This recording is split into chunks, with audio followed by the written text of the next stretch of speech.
Ananias Nana Nani Homes, a paradise for senior citizens, Coimbatore. Phase 7 booking started.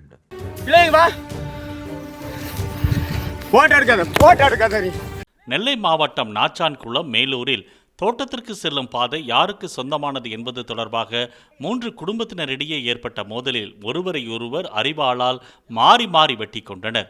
இதில் 3 பேர் காயமடைந்தனர்.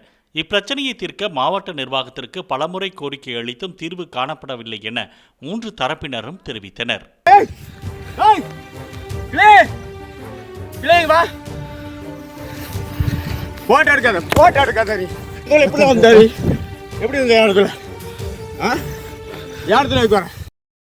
Ananias Nana Nani Homes, a paradise for senior citizens, Coimbatore. Phase 7 booking started.